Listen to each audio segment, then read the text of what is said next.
Students हम बात करेंगे इक्विलिब्रियम कांस्टेंट के यूनिट्स की। हम देखते हैं इक्विलिब्रियम कांस्टेंट हमने डिराइव किया था जब हमने लॉ ऑफ मैथ सेक्शन जो है वो उसको हमने जब इसकी डेरिवेशन की थी तो हमने डिराइव किया था किससे, एक हमने जो है वो हाइपोथेटिकल या एक सपोज्ड हमने केमिकल इक्वेशन ले ली थी जो रिवर्सिबल रिएक्शन शो कर रही थी। ठीक है, ये हमारे पास जिस तरह से इक्वेशन आ गई। ठीक है, इसमें हमने कहा था कि ए के ए मोल्स बी के बी मोल्स से रिएक्ट करके सी के सी मोल्स और डी के डी मोल्स बनाएंगे और ये रिएक्शन रिवर्सिबल होगा, यानी कि सी के सी मोल्स और डी के डी मोल्स जो है वो वापस जो है वो रिएक्ट करके वो बी के बी मोल्स और ए के ए मोल्स भी बना सकते हैं। फिर हमने डेरिवेशन की थी, हमने जो है वो फाइनली एक कंक्लूजन पे पहुंचे थे। हमने एक जो है वो यहाँ पे जिस तरह हम देख रहे हैं कि एक रेशो निकाल ली थी। ठीक है, जिस तरह से यहाँ पे हम देख रहे हैं कि ये रेशो निकाल ली थी किस किस की, हम कहते हैं हमने जो है वो प्रोडक्ट्स के कंसंट्रेशन की, प्रोडक्ट्स की प्रोडक्ट की कंसंट्रेशन की प्रोडक्ट ली थी। ठीक है, प्रोडक्ट्स ये जो हमारे पास है इनकी कंसंट्रेशंस की प्रोडक्ट ली थी। ठीक है, तो हम देखते हैं कि वो उसकी रेशो जो थी, यानी कि हमने यहाँ प्रोडक्ट्स लिख देते हैं और इसकी कंसंट्रेशन की बात है इसलिए हमने कहा था स्क्वायर ब्रैकेट्स जो हम डालेंगे वो हम किस लिए डालते हैं, हम कंसंट्रेशन के लिए डालते हैं। ठीक है, और हम यहाँ कहते हैं कि प्रोडक्ट्स की कंसंट्रेशन ओवर रिएक्टेंट्स की कंसंट्रेशन। अब ये जो है वो कन्वेंशन है। ठीक है, कि हमने हमेशा से जो है वो यही लेना है, ये जो है वो तय है कि हमेशा प्रोडक्ट्स ऊपर आएंगी और रिएक्टेंट्स की कंसंट्रेशन नीचे आएगी। ठीक है, जिस तरह यहाँ पर भी दिया हुआ है, तो ये कंसंट्रेशन जो है यानी ratio of concentration of products to the ratio of to the concentration of reactants. ठीक है, तो हम कहते हैं ये जो होती है वो किसी एक जो इक्वेशन होती है उसके लिए जो है ये कांस्टेंट होती है। और ये कांस्टेंट हमारे पास क्या चीज आ गई है, ये कांस्टेंट हमारे पास हमने इसको कहा है इक्विलिब्रियम कांस्टेंट। ठीक है, हम भी यहाँ पे ये भी मेंशन करते हैं कि ये क्या कहलाता है, इक्विलिब्रियम। इक्विलिब्रियम क्योंकि इक्विलिब्रियम पे आया है ये कांस्टेंट। ठीक है, तो ये इक्विलिब्रियम कांस्टेंट आ गया। ठीक है, अब हम देखते हैं कि इस तरह से हम अगर हमारे पास कोई एक्चुअली एक इक्वेशन हो, ये तो हमने जनरल इक्वेशन ली थी, सपोज्ड इक्वेशन ली थी, हमारे पास ए बी या सी या कोई डी जो है वो कोई एलिमेंट नहीं था बल्कि सपोज्ड थे। ठीक है, इनके मोल्स भी सपोज्ड थे। अब हम जो है वो एक एक्चुअल जो है वो इक्वेशन ले लेते हैं, इसमें हम बात कर लेते हैं, यहाँ पर हम लेते हैं एक सिंपल पहले एक इक्वेशन लेके बात करते हैं। जिस तरह से अगर हमारे पास हो हाइड्रोजन गैस ने, ठीक है, रिएक्ट किया आयोडीन गैस के साथ, आयोडीन के वेपर्स होते हैं हमारे पास। ठीक है, क्योंकि ये सॉलिड फॉर्म में भी एग्जिस्ट करती है इसलिए इसके वेपर्स थे। इसने जो है वो रिवर्सिबल रिएक्शन शो किया। ठीक है, और हमारे पास बन गई हाइड्रोजन आयोडाइड। ठीक है, ये हमारे पास हाइड्रोजन आयोडाइड गैसियस फॉर्म में बन गई। ठीक है, अब हम देखते हैं कि हमारे पास यहाँ पे हाइड्रोजन के साथ हम यहाँ मेंशन करते हैं कोफिशिएंट क्या है, जिस तरह यहाँ ए के साथ कोफिशिएंट ए था स्मॉल ए और हमने कहा था इसके मोल्स हैं जो रिएक्ट कर रहे हैं। ठीक है, इसी तरह बी के साथ कोफिशिएंट था स्मॉल बी जो हमने कहा था इसके मोल्स हैं जो रिएक्ट कर रहे हैं। ठीक है, इसी तरह सी के साथ स्मॉल सी था जो हमने कहा था इसके मोल्स हैं जो फॉर्म हो रहे हैं, जो प्रोड्यूस हो रहे हैं। और डी के साथ स्मॉल डी था जो हमने कहा था कि इसके मोल्स हैं जो बन रहे हैं। ठीक है, प्रोड्यूस हो रहे हैं। तो हम यहाँ पे देखते हैं कि जो हमारे पास हाइड्रोजन है इसके साथ जो है 1 मोल इसका जो है वो रिएक्ट कर रहा है। ठीक है, इसी तरह आयोडीन का जो है हम कोफिशिएंट 1 लगाएंगे कि 1 मोल जो है वो रिएक्ट कर रहा है। ठीक है, और हम हाइड्रोजन आयोडाइड का देखें तो यहाँ 2 लगाएंगे कि 2 मोल्स इसके बन रहे हैं। ठीक है, प्रोड्यूस हो रहे हैं। हम यहाँ पे देखते हैं कंडीशंस भी, एक गिवन टेम्परेचर है हमारे पास 450 डिग्री सेल्सियस। ठीक है, इक्विलिब्रियम कांस्टेंट हमेशा कांस्टेंट रहेगा किस पे, एक गिवन टेम्परेचर पे या गिवन कंडीशंस पे। ठीक है, इसी तरह यहाँ पर हमने बैलेंस की इक्वेशन और हमने देखा कि 1 मोल हाइड्रोजन गैस का 1 मोल आयोडीन गैस के साथ रिएक्ट करके बना रहे हैं 2 मोल्स ऑफ हाइड्रोजन आयोडाइड, और 2 मोल्स ऑफ हाइड्रोजन आयोडाइड वापस जो है वो डिकम्पोज होके आयोडीन गैस के वेपर्स 1 मोल और हाइड्रोजन गैस के 1 मोल जो है वो भी बना रहे हैं। ठीक है, तो अब हम देख लेते हैं कि इसका अगर हम डिराइव करके इसकी यूनिट्स निकाल लेते हैं। ठीक है, हमने कहा कि जब हम करते हैं तो उसके बाद इसकी रेशो निकालते हैं प्रोडक्ट्स ओवर रिएक्टेंट्स। ठीक है, कंसंट्रेशन से। तो इस तरह हम यहाँ पर भी कर लेते हैं कि प्रोडक्ट जो है वो हमारे पास क्या है, हाइड्रोजन आयोडाइड। हमारे पास अब यहाँ पे जिस तरह ऊपर सी और डी थे तो हमने सी और डी स्क्वायर ब्रैकेट्स में लिखा था, हम यहाँ पे हाइड्रोजन आयोडाइड, ठीक है, इसी तरह लिखेंगे।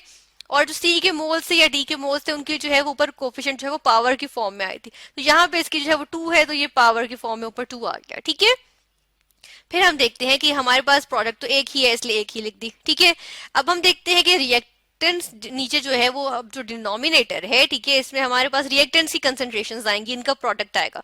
तो हम देखते हैं कि ए है और बी है।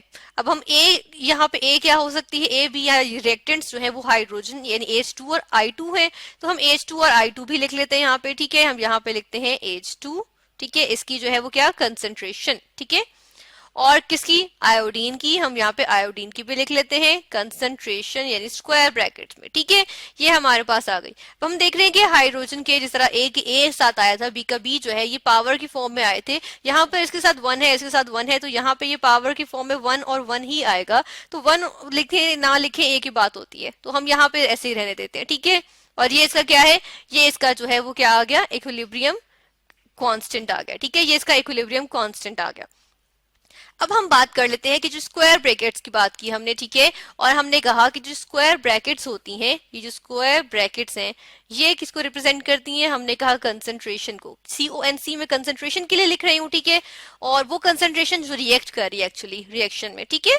और हम कहते हैं कि जो स्क्वायर ब्रैकेट्स हैं इनको हम जो यूनिट्स होते हैं वो होते हैं मोल्स पर डेसीमीटर क्यूब, ठीक है, या फिर हम कहते हैं मोल्स पर लिटर। लिटर और डेसीमीटर क्यूब एक ही होते हैं, ठीक है, तो हम लिटर के हैं या डेसीमीटर क्यूब का एक ही बात है।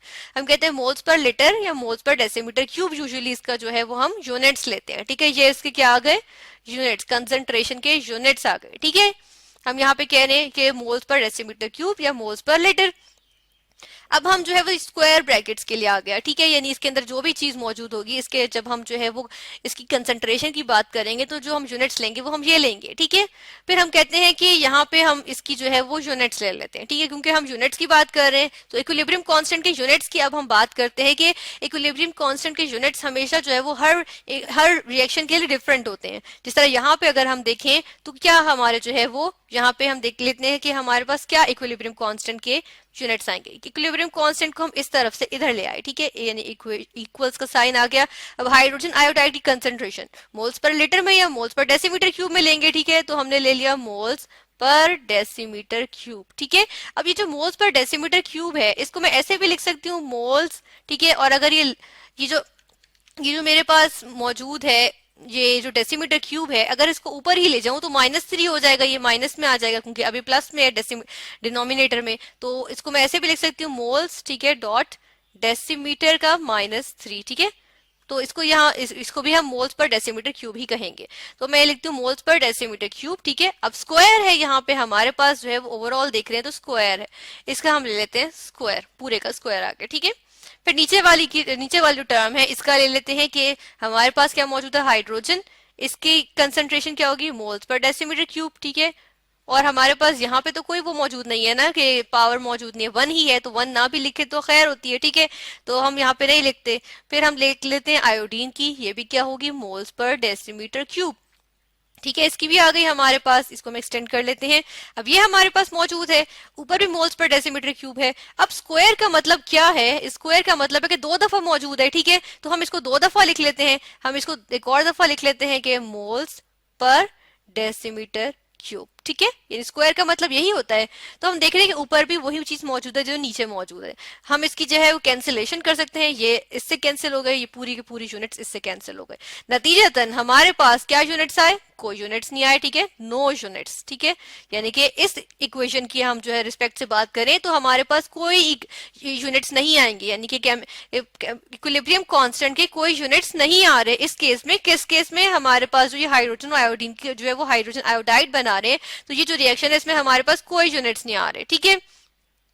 बिल्कुल इसी तरह हम बात कर लेते हैं, एक और प्रोसेस ले लेते हैं। हम बात करते हैं कि नाइट्रोजन गैस ने बनाए हाइड्रोजन गैस के साथ रिएक्शन करके क्या चीज, अमोनिया गैस बनाई, ठीक है, ये बना ली इसने अमोनिया गैस, ठीक है।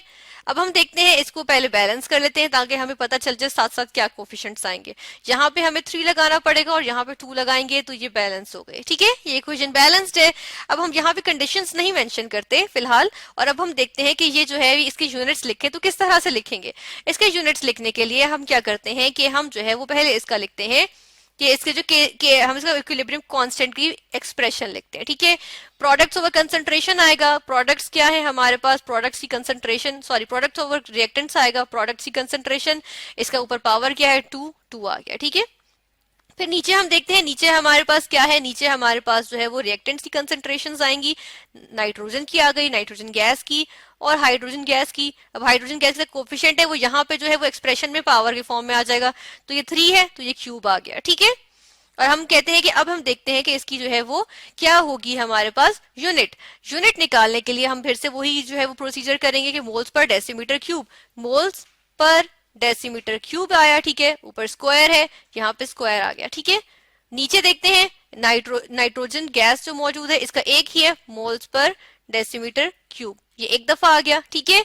और दूसरा जो हाइड्रोजन मौजूद है हमारे पास, इसके कितने मौजूद है, मोल्स पर डेसीमीटर क्यूब, ठीक है। और लेकिन हम यहाँ पे इसकी जो है वो 3 की पावर आ रही है, तो यहाँ पे हम 3 की पावर लगा देंगे, ठीक है, इसको एक्सटेंड कर लेते हैं। अब हम देखते हैं कि हमारे पास जो ये केमिकल इक्विलिब्रियम है इसकी क्या हमारे पास जो है वो वैल्यूज आती हैं। यहाँ पे वैल्यूज देखें हम कहते हैं यहाँ पे स्क्वायर है, ठीक है, एक दफा जो है ये कैंसिल हो जाएगा इसके साथ, ठीक है। फिर एक और दफा ये जो है वो कैंसिल, यानी कि अब क्या मौजूद है, मोल्स पर डेसीमीटर क्यूब मौजूद है ऊपर, ठीक है। नीचे क्या है, नीचे हमारे पास है मोल्स पर डेसीमीटर क्यूब का क्यूब मौजूद है। क्यूब को मैं इस तरह भी लिख सकती हूँ, मोल्स पर डेसीमीटर क्यूब, और साथ में आ जाएगा मोल्स पर डेसीमीटर क्यूब का स्क्वायर, ठीक है। ये हो गया, एक दफा इससे कैंसिल हो गया। अब हमारे पास क्या बचा, मोल्स पर डेसीमीटर क्यूब, ठीक है, इसका स्क्वायर बचा है। इसका जो स्क्वायर है मैं अगर इसको ऊपर ले जाऊं तो ये ऑपोजिट हो जाएगा, यानी कि मोल्स जो है नीचे जो है वो प्लस में आ रहे हैं, यानी सी जो पावर है प्लस में है। अब ऊपर जाके क्या हो जाएगी, -2, क्योंकि 2 साथ है तो -2, ठीक है। और जो डेसीमीटर क्यूब है ये किस तरह से आ जाएगा, ये नीचे जो है ये क्या हो रहा है, डिवाइड हो रहा है, यानी कि ऊपर जाएगा तो पॉजिटिव में आ जाएगा, तो ऊपर लेके जाएंगे ये पॉजिटिव में आएगा प्लस, और जो है वो 3 2s are 6, तो यहाँ पे +6। तो ये हमारे पास यूनिट्स आ गए इक्विलिब्रियम कांस्टेंट के, जब हमारे पास रिएक्शन था अमोनिया गैस की फॉर्मेशन वाला, ठीक है, कि हमारे पास डिफरेंट आए, यानी कि जो हमने बात कही थी वो सही हुई कि इक्विलिब्रियम कांस्टेंट के यूनिट्स डिपेंड करते हैं किस पे, रिएक्शन पे, ठीक है।